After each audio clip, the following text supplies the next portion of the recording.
जय Hind everyone. Shri Ram public school के online class में आपका स्वागत है। मैं साधना द्विवेदी। पिछले वीडियो में मैंने आप लोगों को हिंदी साहित्य का पाठ 16 पढ़ाया था, जिसका शीर्षक था भोर और बरखा। भोर का अर्थ होता है प्रभात और बरखा का अर्थ होता है वर्षा। तो इस कविता को मीराबाई ने लिखा था। तो उन्होंने इस पद के माध्यम से अपने अनन्य भक्ति व प्रेम को कृष्ण के प्रति दर्शाया था। तो ये इस पाठ के बारे में मैंने आपको पिछले वीडियो में बता दिया, इसका अर्थ बता दिया, इसका प्रश्न उत्तर बता दिया। तो ये पाठ तो समाप्त हुआ। आज मैं आप लोगों को हिंदी साहित्य का पाठ 17 पढ़ाने जा रही हूँ, जिसका शीर्षक है वीर कुंवर सिंह। ये नाम से ही लग रहा है कि किसी वीर के बारे में बताया जाएगा। तो वीर कुंवर सिंह कौन थे, इसके बारे में पहले मैं आपको बताती हूँ कि आपने सुभद्रा कुमारी चौहान की कविता झांसी की रानी 6ठी कक्षा में पढ़ी थी। याद करो, जो कविता थी कि चमक उठी सन 57 में वह तलवार पुरानी थी, बुंदेले हर बोलों के मुँह हमने सुनी कहानी थी। वो जो कविता थी उसकी लेखिका सुभद्रा कुमारी चौहान थी। उसी कविता को आप याद करिए। उसी के बीच में कुछ वीरों के नाम आए थे, कुछ स्वतंत्रता सेनानियों के नाम आए थे, जिनमें से वीर कुंवर सिंह एक है। तो इस कविता में ठाकुर कुंवर सिंह का नाम भी आया था। तो आपको कविता की पंक्तियां याद आ रही होंगी। अगर नहीं याद आ रही हैं तो पीछे की कक्षा की पुस्तक उठा लीजिए और एक बार देख लीजिए। यहाँ भी आपके दिया हुआ है 4 लाइन, जिसमें कि इन स्वतंत्रता सेनानियों के नाम आए हैं। क्या था? इस स्वतंत्रता महायज्ञ में कई वीरवर आए काम, नाना धुंधु पंत तांतिया, चतुर अजी मुल्ला सरनाम। अहमद शाह मौलवी ठाकुर कुंवर सिंह सैनिक अभिराम, भारत के इतिहास गगन में अमर रहेंगे जिनके नाम। अब देखिए इसमें कितने सारे वीरों के नाम आए हैं। नाना, तांत्या, अजीमुल्ला, अहमद शाह, ठाकुर कुंवर सिंह, मतलब 4-5 वीर से स्वतंत्रता सेनानियों के नाम आपको इसमें बताए गए हैं। तो यहाँ स्वतंत्रता संग्राम के उसी वीर कुंवर सिंह के बारे में जानकारी दी जा रही है, जिसका नाम उस कविता में आया था, जिन्होंने स्वतंत्रता संग्राम में भाग लिया था।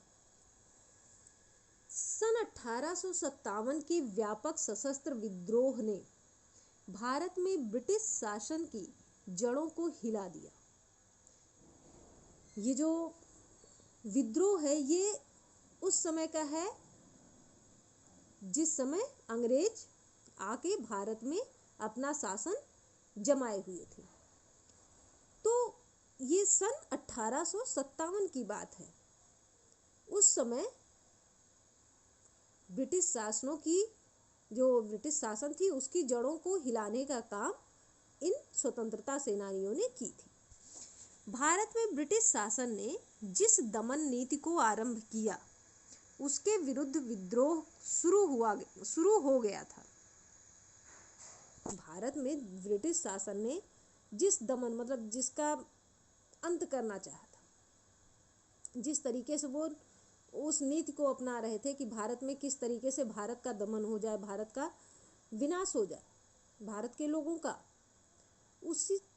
उसका विद्रोह किया इन लोगों ने। मार्च 1857 में बैरकपुर में अंग्रेजों के विरुद्ध बगावत करने का मंगल पांडे को 8 अप्रैल 1857 को फांसी दे दी गई। मतलब सबसे पहले 1857 में बैरकपुर में मंगल पांडे ने ही अंग्रेजों के विरुद्ध बगावत की थी, जिसके लिए उन्हें 8 अप्रैल 1857 को फांसी दे दी गई थी। उनकी फांसी के बाद लोगों में और जोश उठा और वो अंग्रेजों के खिलाफ खड़े हुए। 10 मई 1857 को मेरठ में भारतीय सैनिकों ने ब्रिटिश अधिकारियों के विरुद्ध आंदोलन किया। जो भारतीय सैनिक थे वे 10 मई 1857 को मेरठ में ब्रिटिश अधिकारी जो थे उनके खिलाफ आंदोलन शुरू की और सीधे दिल्ली की ओर कूच कर गए। मतलब वहाँ पे उनके विरुद्ध आंदोलन किया और फिर वो दिल्ली की ओर चले गए। दिल्ली में तैनात सैनिकों ने साथ मिलकर 11 मई को उन्होंने दिल्ली पर कब्जा कर लिया। जो दिल्ली में तैनात थे सैनिक वे भी उनके साथ मिल गए और 11 मई को उन्होंने दिल्ली पर कब्जा कर लिया, 11 मई 1857 को। और अंतिम मुगल शासक बहादुर शाह जफर को भारत का शासक घोषित कर दिया गया। मतलब अंतिम मुगल शासक था जिसका नाम था बहादुर शाह जफर, उसे भारत का शासक घोषित कर दिया। यह विद्रोह जंगल की आग की भांति दूर दूर तक फैल गया। ये जो विद्रोह था ये जंगल में जैसे आग लगती है, जैसे आप कभी भी देखोगे अगर आग लग गई, कहीं हल्की सी आग लगी तो वो धीरे धीरे करके पूरी जंगल में फैल जाती है, पूरे जंगल को जला के राख कर देती है। उसी तरीके से ये स्वतंत्रता की लड़ाई की आग जो थी, विद्रोह की आग जो थी, वो जंगल में आग की तरह बिल्कुल दूर दूर तक फैलती चली गई। कई महीनों तक उत्तरी और मध्य भारत के विस्तृत भूभाग पर विद्रोहियों का कब्जा रहा। कई महीनों तक उत्तरी और मध्य भारत के विशाल भूभाग, विशाल जमीन पर, मतलब भूभाग यानी जमीन पर, धरती पर विद्रोहियों का कब्जा रहा, जो विद्रोही थे। दिल्ली के अतिरिक्त जहां अत्यधिक भीषण युद्ध हुआ वे केंद्र थे। मतलब दिल्ली में तो भीषण युद्ध हुआ ही, उसके अतिरिक्त और भी कुछ केंद्र थे जहां पर भीषण युद्ध हुआ, जैसे कानपुर, लखनऊ, बरेली, बुंदेलखंड और आरा। तो इन जगहों पर भी बहुत ज़्यादा युद्ध हुआ था। इसके साथ ही देश के अन्य कई भागों में भी स्थानीय विद्रोह हुए। इसके साथ ही और भी देश में कई जगहों पर विद्रोह हुए। विद्रोह के मुख्य नेताओं में नाना साहब, तात्या टोपे, वक्त खान, अजीमुल्ला खान, रानी लक्ष्मीबाई, बेगम हजरत महल, कुंवर सिंह, मौलवी अहमदुल्लाह, बहादुर खान और राव तुलाराम थे। अब देखिए इसे आपको याद रखना है, क्योंकि प्रश्न उत्तर जब पूछा जाता है तो ये भी प्रश्न एक पूछा जा सकता है कि विद्रोह के मुख्य नेताओं के नाम बताइए। तो विद्रोह के मुख्य नेताओं के नाम कौन कौन हैं? नाना साहब हैं, तात्या टोपे हैं, बख्त खान हैं, अजीमुल्ला खान हैं, रानी लक्ष्मीबाई, बेगम हजरत महल, कुंवर सिंह, मौलवी अहमदुल्लाह, बहादुर खान और राव तुलाराम थे। तो इनके नाम आप याद कर लीजिएगा। 1857 का आंदोलन स्वतंत्रता प्राप्ति की दिशा में एक दृढ़ कदम था। मतलब जो स्वतंत्रता आंदोलन का जो कदम उठाया गया था 1857 में, वो एक बहुत ही मजबूत कदम था। आगे चलकर जिस राष्ट्रीय एकता और आंदोलन की नींव पड़ी, उसकी आधार भूमि को निर्मित करने का काम 1857 के आंदोलन ने किया। मतलब आगे चलकर जो राष्ट्रीय एकता का आंदोलन का नींव पड़ा, उसका काम ये 1857 का आंदोलन किया। भारत में सांप्रदायिक सद्भाव को बढ़ाने की दिशा में भी इस आंदोलन का विशेष महत्व है। मतलब ये जो 1857 में आंदोलन छिड़ा था, इसकी वजह से भारत में सांप्रदायिक सद्भाव भी बढ़े। सांप्रदायिक सद्भाव को बढ़ाने के में भी इसका बहुत ही महत्वपूर्ण योगदान रहा। 1857 के आंदोलन में वीर कुंवर सिंह का नाम कई दृष्टियों से उल्लेखनीय है। 1857 में जो आंदोलन हुआ था उसमें कई प्रकार से, मतलब कई तरीके से देखा जाए तो वीर कुंवर सिंह का नाम जो है वो बहुत ही ज़्यादा महत्वपूर्ण है। कुंवर सिंह जैसे वयोवृद्ध व्यक्ति ने ब्रिटिश शासन के खिलाफ बहादुरी के साथ युद्ध किया। कुंवर सिंह जो थे वो नवयुवक नहीं थे, वो एक वृद्ध थे। जैसे आपके घर में आपके बाबा होते हैं, नाना होते हैं, उसी तरीके से थे। लेकिन वो उतने उम्र के होके भी अंग्रेजों के खिलाफ युद्ध लड़े और बहुत बहादुरी के साथ युद्ध लड़े। वे कभी भी युद्ध में हारे नहीं थे, इसलिए उनसे अंग्रेज जो थे वो डरते थे। वीर कुंवर सिंह के बचपन के बारे में बहुत अधिक जानकारी नहीं मिलती। मतलब इसमें बताया गया है कि जो वीर कुंवर सिंह थे उनके बचपन के बारे में हमें बहुत ज़्यादा पता नहीं है, लेकिन जो पता है वो इसमें बताया गया है, जो भी उन्हें पता चला। जैसे कहा जाता है कि कुंवर सिंह का जन्म बिहार में शाहाबाद जिले के जगदीशपुर में सन 1782 ईस्वी में हुआ था। अब इस लाइन को देखिए, इस लाइन को भी आप लोग ध्यानपूर्वक याद कर लीजिएगा, ये अंडरलाइन कर लीजिए कि कुंवर सिंह का जन्म बिहार में शाहाबाद जिले के जगदीशपुर में सन 1782 ईस्वी में हुआ था। उनके पिता का नाम साहबजादा सिंह और माता का नाम पंचरतन कुंवर था। उनके पिता साहबजादा सिंह जगदीशपुर, उनके पिता जो थे उनके पिता का नाम क्या था? साहबजादा था। तो उनके पिता साहबजादा सिंह जगदीशपुर रियासत के जमींदार थे, परंतु उनको अपनी जमींदारी हासिल करने में बहुत संघर्ष करना पड़ा। मतलब वीर कुंवर सिंह जो थे उनके पिता का नाम साहबजादा था और वे जगदीशपुर रियासत के जमींदार थे, लेकिन जमींदारी को हासिल करने के लिए उन्हें बहुत ज़्यादा संघर्ष करना पड़ा, बहुत ज़्यादा मेहनत करनी पड़ी, बहुत ज़्यादा लड़ना पड़ा। पारिवारिक उलझनों के कारण कुंवर सिंह के पिता बचपन में उनकी ठीक से देखभाल नहीं कर सके। मतलब पारिवारिक उलझन, परिवार में कुछ परेशानियां थी जिसके कारण से उनके पिता जो थे वो कुंवर सिंह के बचपन में उनकी ठीक तरीके से देखभाल नहीं कर पाए। जगदीशपुर लौटने के बाद ही वे कुंवर सिंह की पढ़ाई लिखाई की ठीक से व्यवस्था कर पाए। जब वे जगदीशपुर लौट कर आए तब वे कुंवर सिंह की पढ़ाई लिखाई की ठीक से व्यवस्था किए। कुंवर सिंह के पिता वीर होने के साथ साथ स्वाभिमानी एवं उदार स्वभाव के व्यक्ति थे। कुंवर सिंह के जो पिता थे साहबजादा, वे बहुत ज़्यादा वीर थे और वीर होने के साथ साथ स्वाभिमानी भी थे और दयालु स्वभाव के भी थे। उदार यानी दयालु। उनके व्यक्तित्व का प्रभाव कुंवर सिंह पर भी पड़ा। मतलब जैसा आप बच्चे होते हैं, देखते हैं अपने घर में कि कैसे लोग कर रहे हैं, तो उसका प्रभाव बच्चों पर पड़ता है। तो इसी तरीके से कुंवर सिंह पर भी अपने पिता के व्यक्तित्व का प्रभाव पड़ा। कुंवर सिंह की शिक्षा दीक्षा की व्यवस्था उनके पिता ने घर पर ही की।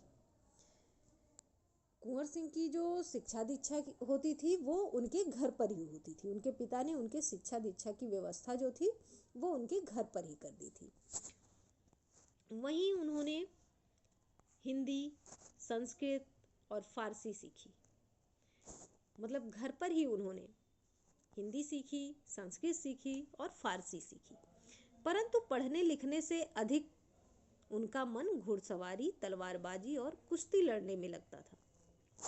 मतलब जो कुंवर सिंह थे वो किसी तरीके से पढ़ तो लिए थे। जैसे आप लोग हैं कि जब पढ़ाया जाता है तो पढ़ने में ध्यान उतना नहीं देते हैं, अदर चीज़ों में ज़्यादा देते हैं। तो उसी तरीके से कुंवर सिंह भी थे।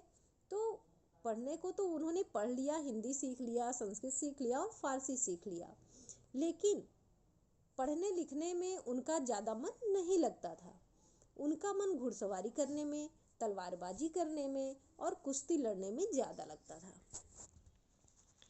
बाबू कुंवर सिंह ने अपने पिता की मृत्यु के बाद सन 1827 में अपनी रियासत की जिम्मेदारी संभाली।